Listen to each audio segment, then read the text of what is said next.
Welcome to Boring. But Effective. Welcome to another episode of Boring But Effective. We are privileged today to have an absolute Goliath of the Melbourne business fraternity. He is the CEO of Airmaster, Noel Courtney. Welcome, Noel. Thanks, David. Glad to be here. It's great to have you on board, and I hear you're stepping down. This is your reign is well, you're continuing on in a different role, but not as the CEO. Yeah, so yeah, April 1st. Hope that's not an ominous date, but that's when I officially step down, which is the end of our financial year.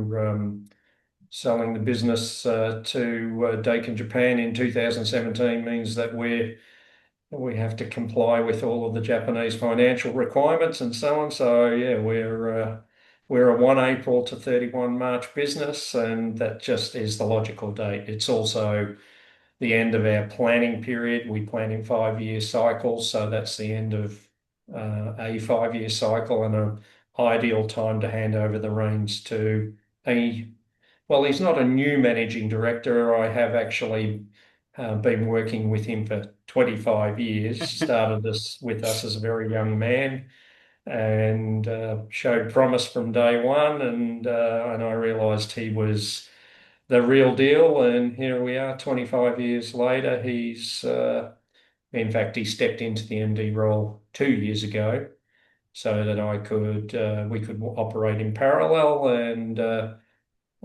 He's not entirely on his own. On 1st of April, I will move to board chairman and I'll look after him and provide my guidance for at least another 3 years on a part-time basis. Yeah. Yes, nice, nice.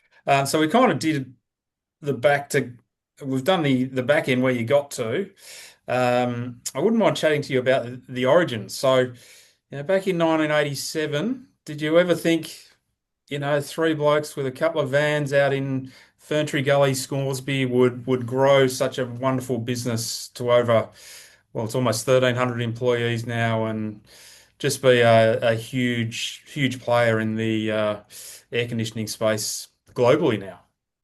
Yeah. I think that the short answer is that I always thought we would be a big business. How big was always the question, but I never for a minute thought that we were just going to be, for example, a Victoria-only based business. Yeah. We were dealing with, our first 5 customers were the likes of, Coles and Kmart, Hoyt Cinemas, Gandel Group, who owned the Chadstone Shopping Centre and others back then, and even the Age newspaper. They were all, amongst our first customers. And what you quickly realize was that, they had businesses everywhere, not just, local. So if you wanted to remain relevant, then you needed to be in an expansion mindset. And so I always had that. We were actually a Victoria only business through to 1999. Right. So Okay. that was like 12 years. We actually officially started business on 1st of February 1988, so or 2nd of February, and yeah, so it took us a long time to get to that expansion phase. Yep. You got to remember in 1990, we had the recession we had to have. Yep. That essentially caused us to be quite frugal and very careful, in business. Taught us a lot about value and how to survive, and set us up, I think, for the rest of our working lives. I know a lot of young people who would start businesses today would not even understand what a recession's about. I don't think we've been in a recession since. Yeah. But I do remember having to provide a quotation for a $50 V belt. I mean, and customers were getting three prices. So you were working pretty hard for your money. But it became pretty clear very, very quickly that uh, our customers wanted to deal with fewer contractors or fewer people, so they wanted more skin in the game. They definitely wanted, to reduce their own admin. Because if you got 50 contractors, that's 50 invoices coming in, that's 50 cents processing, you get the idea. And so if you were in a position where you could supply services to multiple locations and provide a single point of responsibility, that's the way companies were going. Certainly Kmart went that way. Later, Woolworths came on board, though. That's exactly what the way they went. They were consolidating um, and cutting down the number of people that they were dealing with. That allowed them to drive better deals, allowed us to expand, and so on. So, yeah, and the very first major expansion project that we undertook was to Brisbane, actually, in 1999, when the Gandel Group bought the Myer Centre Brisbane in the middle of Brisbane Oh, yeah. CBD. Yep. And we were maintaining Chadstone, Northland, Altona Gate, all of the Gandel sort of centres. Yep. And they asked us whether we would look after the Myer Centre Brisbane for them, which we had no hesitation whatsoever. And we were up there in December of 99, and we commenced on site in, I think, the 2nd or 3rd of January in 2000. Yeah, not mucking Yeah, about. and then from there we just kept on expanding. Basically one state at a time. We would get to a certain amount of revenue and bed things down, and then we would take that formula and go to the next location, which was obviously Sydney, Yeah. and then Adelaide, and then later Western Australia. Um, and Yeah, and then we started filling in all of the gaps, Yeah. Gold Coast, Sunshine Coast, Albury, you get the idea, so Well, you yeah. ran out of states, so you went to New Zealand, didn't you? Well, yeah, that was after we were acquired by Daikin, but that's right. We still actually have two locations that we're expanding to as we speak here in Right. Australia, but there was a big push for us to get to New Zealand, and the Daikin people. One of the things that Daikin brought to us was working capital, and meant that we could expand at a much greater rate Yeah. than if we were self-funded. Yes. So, I mean, our biggest constraints to growth were working capital and human capital. Yeah. Yeah. So money to grow the business, the smart people to run the business and work in the business. And so we we solved the human capital thing by having a an apprentice program that was significant, still is to this. In fact, we're the largest apprentice employer in our industry in the country. Wow. Yeah, right. But we always have been. Yeah. And the idea was that we wanted to train our own techs, Yeah. and then it was a bottom-up approach. So train the apprentices to become techs, push them up into the workforce, and then basically, the people that were above them, the techs, would start to move into supervisory and middle management roles, and that's been very successful for us. Oh, that's So, great. and then working capital, I mean, this is something that a lot of people don't think about, but we didn't take a single dividend from our business for 17 years. Wow. Yeah. 17 years. Yeah. It's a lot And of the reason for reinvesting. that was growth. And when you're growing, you need money. And so all of your available revenue, there was a third for the tax man and 2/3. Well, it should actually be a third for the tax man, a third for the shareholders, and a third for growth. But Yeah. we were growing so strongly that we couldn't take the dividends, so we poured it all back into the business, and Wow. Yeah. that paid off for us down the track. Well, even if you did pay it out to the shareholders went, well, that was pointless because we need the money back in there. That's right. Yeah, yeah. Do we get it from Well, ourselves or essentially, go to I'm the sure, I'm bank? sure on paper the money transferred, but it certainly didn't end up in our pockets. Yeah. For 17 years. Things changed after that when we were actually in a position where profitability allowed us to actually take some dividends and actually keep them, which was nice. Nice. Yeah. Um, that's fantastic. That's a great insight into how all that came about and how you grew the place and that sort of stuff. I guess one of the things that I'm quite aware of about Airmaster is you started out with that service basis and you've prided yourself on that emphasis of building the relationships and having the service. And I mean, you didn't muck about. You weren't going to mum and dad's around the corner saying, "Can we put an air conditioner in?" You went to Myer and said, "You got a big shop here. What's the what's the egg like?" Can you tell us over your 37 years? Give us the names of three customers that you've really enjoyed working with and you reckon that you've provided huge benefits to them. Yeah. Um, Actually, Myer came a little later, although back then Coles Myer owned Kmart and Coles. And Myer, we didn't actually work for the Myer stores. We worked for the Coles and the Kmarts initially. And, that started from a relationship. So, when we went into business, people that were working with us prior asked us to come and talk to them and so on. But yeah, you're right. There's in our industry, there's two types of business. There's relationship-driven businesses, which is what we are, Yeah. service and maintenance and long-term contracts. And Hmm. then there's contracting, which is exactly what the name suggests. It's contract. Yeah. The contract is defined.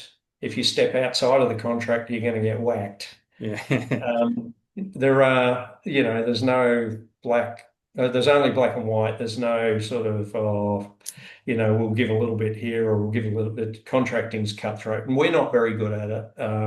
In Mm. that being relationship driven, our decisions are always made on maintaining a long-term relationship. And so to sort of partly answer your original question about our first three customers or so. Our first five customers, Welcome to Boring.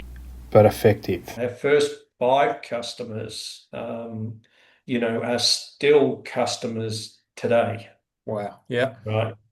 Um, and and that's because we take a very long-term approach to everything that we do. It's not always about profit. Sometimes it's about compromise and so on. And yeah, but those first five included Kmart, Coles, Suzanne Corporation. So this goes with that at Suzanne's.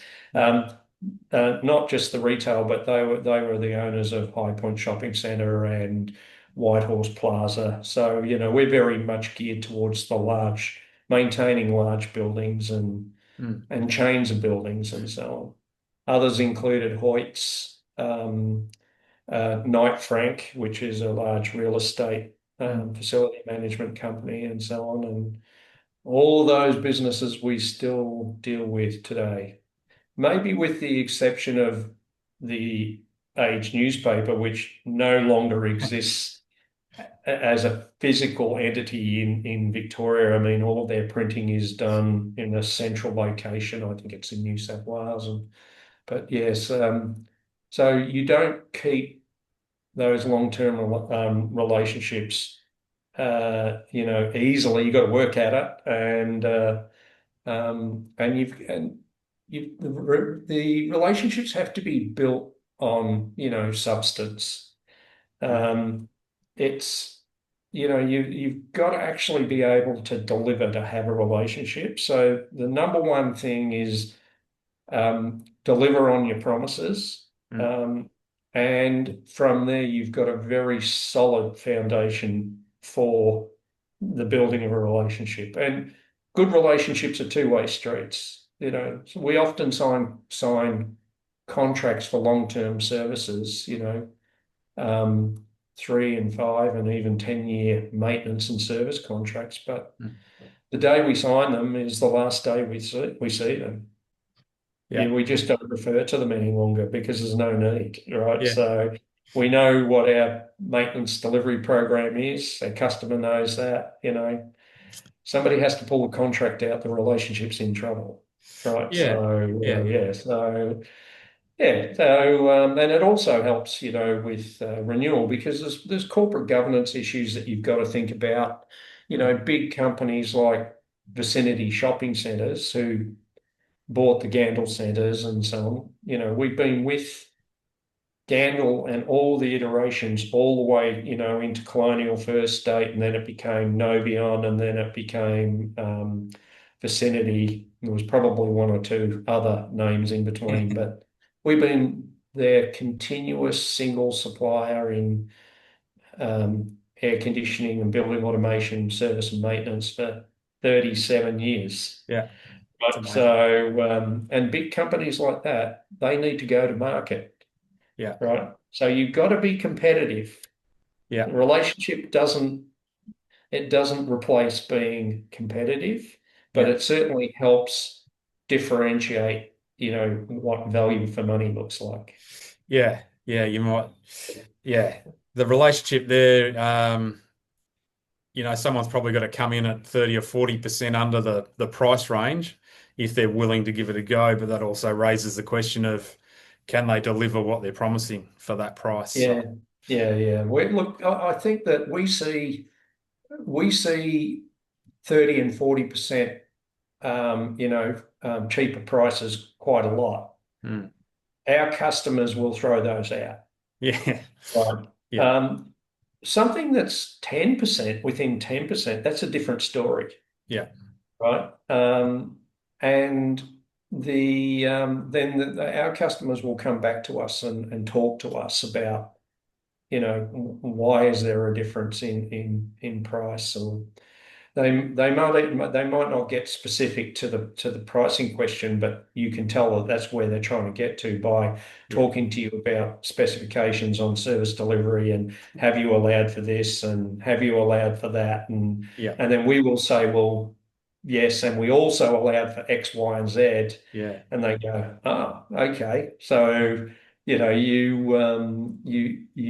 relationship puts you in a position to have that discussion, right? Yeah.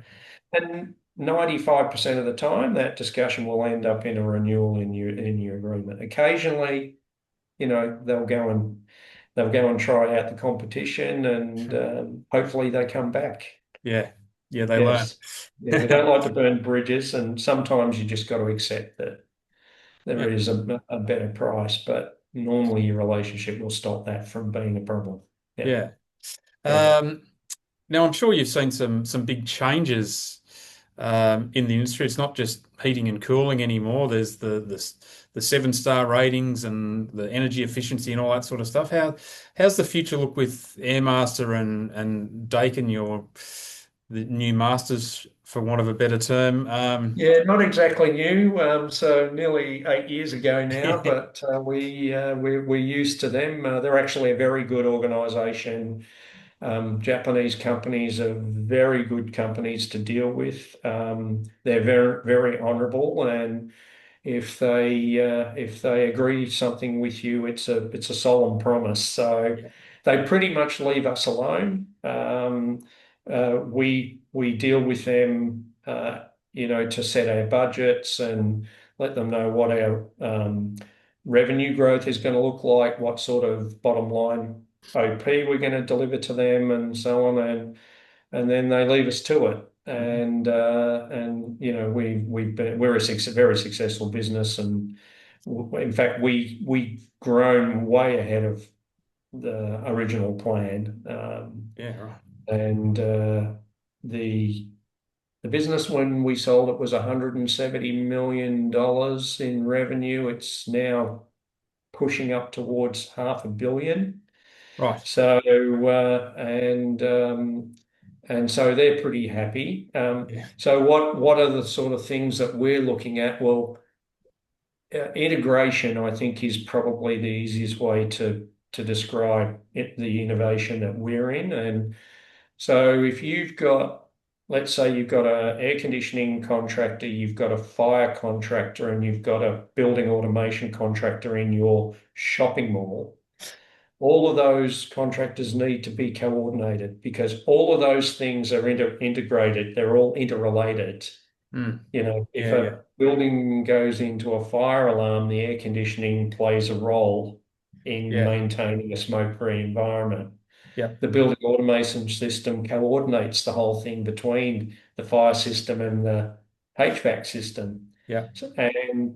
So we decided as part of our current expansion, to acquire a couple of fire businesses and become the one-stop shop. So fully integrated HVAC, fire, and controls. And Yeah, now we're currently in the process of adding electrical to that yeah, as well. yeah. So that basically we're the single point of responsibility for technical services within a building.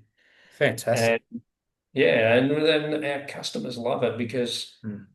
there is no lines of demarcation, No, no. and there is nothing to organise. We organise ourselves. Yeah, So that's right. coordination becomes very easy, and there's just one finger to point, That's it. That's right? it. Well, So yeah, so it streamlines things for them and makes even admin, invoicing, everything very easy. well, Compliance. We it take takes away the away, entire compliance issue, yeah, right? So, and takes away that that's potential of, you don't want a fire system being run on Apple and not talking to a Windows correct. air conditioning thing. Yeah, yeah, good analogy for sure. And then the only other thing that we're doing, David, which I'm sure you'd be interested to hear about, is we are building a big AI model Right. for building intelligence. Oh, And wow. in fact, we started a long time ago, and our first sort of iteration of it worked, but it was expensive to deploy. And Right. so, 3 or 4 years ago, we decided to pull it apart and put it back together again. And then, of course, along came things like ChatGPT, and Yeah. all of which made life a whole lot easier. And we've now actually got a new service model called intelligent maintenance, where we take data from the building automation system and feed that into a model that then allows us to actually make very high value decisions about how to service that building or the things that we need to work with. Yeah. So in some respects, financial companies have been doing this for a long time. They take data and analyze it to make decisions about what to invest in, or Yeah. how to deal with a foreign exchange transaction, or whatever the case might be. So the financial industry has been using data to understand health of businesses for a long time. So the analogy is that we've basically built that model to take the data and the huge amounts of data that's created inside a building. Everything's computerized: the fire system, the HVAC, the building automation, the access control, the security, so on and so Yeah. forth. So we can take all of that data, and now we can actually analyze it and push that into a model that determines the next best course of action that we need to take to maintain reliability, or to prevent a breakdown, or to optimize something from an energy point of view, and so on. And that has been a major, major growth engine for us. Yeah. Well, I would have thought it means you can make an assessment in a day. In 24 hours, you got a report, whereas it might take 3 to 4 months to figure it out if you didn't have that. Yeah, it's almost real time, David, actually. Oh, right. And so Forgive me for we're giving in you this. 24 hours. Yeah, no, it's because if you think about it along these lines, the traditional technician, we call that the physical technician Yeah. is augmented by a virtual technician. And Right. then that virtual technician is looking at the data 24 hours, 7 days a week, never takes a holiday, Yeah. never gets sick, whatever. That information just continues to be analysed. And Doesn't do the then when it smoko, those sees a ones. deviation, then what it does is it ties into our workflows and it transmits a whole bunch of information and instructions and data directly to our technician's smart device. And then off he goes to Wow. fix the issue, right? So yeah, that's a pretty exciting thing. And that's one of the things that I'm going to be continuing to do in my role when I step down as CEO in April, become the chairman. I'm looking after a couple of projects, and Right. that's one of them, Ah, amazing. Yeah. our AI program. Yeah. That's So so good. Um, yeah, hey, thank you so much for the comprehensive recap of your creating Airmaster and no where it's problems. going and your legacy is going to be there. That's going to be fascinating to look back on this interview and just get an idea of how you created it all. And it was I'm sure there'll be plenty of employees that will be looking at this going, yeah, well, that was Yeah. that was where we started and this is where we're at now. So that Yeah, is I get so a lot good. of interest from people asking me about, how we took it from zero to 500 million. I mean, our next 5-year plan is to take it to a $1 billion company. So Yeah. that's hopefully by 2030. But I'll have less to do with that. But Yeah. yeah, it's there is a lot of interest, and I'm always happy to talk about my experiences. So yeah, I'm really happy that you invited me on. No, it's brilliant. So now we can move on to the fun bit of the interview, Noel. Right. Um, and this is one that we do on Boring but Effective with all our guests. Now, what's your Okay. favorite food? Okay, well, if I had to pick something that I was going to eat for the rest of my life, this is probably boring. It's the boring bit. It's probably a steak. I'm going to have Steak, a man. steak. Yeah. Yeah, favorite cut is a sirloin or a New Oh, York strip, same thing, and medium rare. perfect. Great with a salad and asparagus. That's sort of a really great meal for me. Oh, So brilliant. That yeah, sounds terrific. That's yeah, nice. I like asparagus too. They're nice and fresh. The yeah, spears, they're good. yeah, Um, great with steak. Yeah. hey, now if there was one person, living or deceased, in the history of the world that could come and have a salad and some asparagus and a nice sirloin steak with you, who would you like to invite?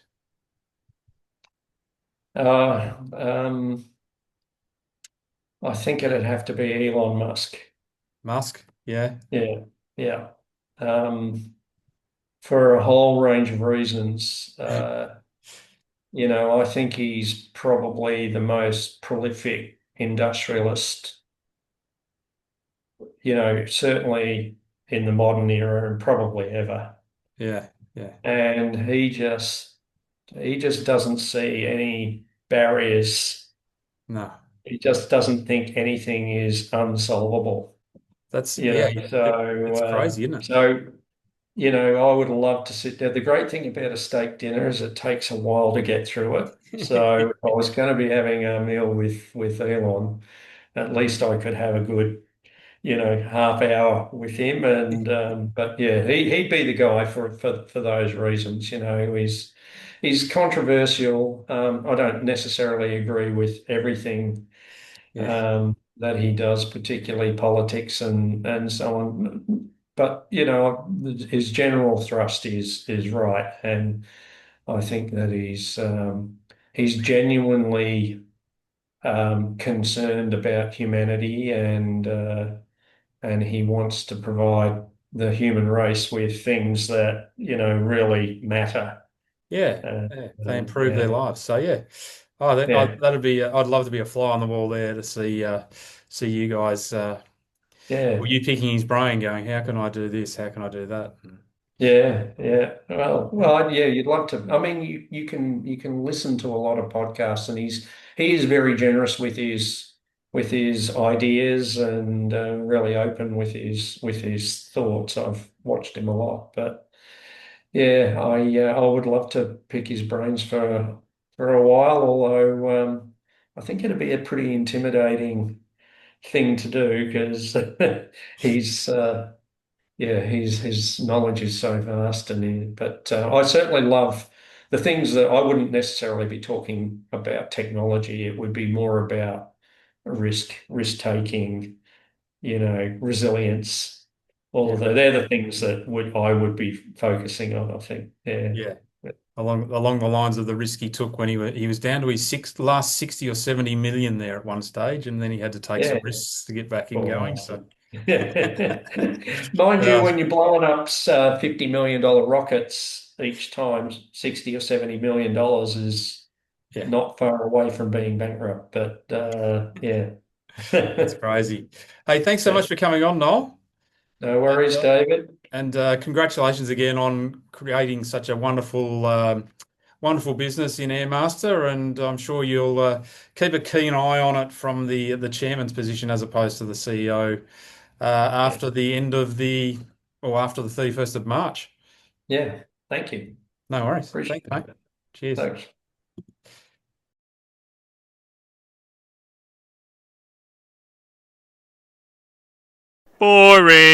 But effective.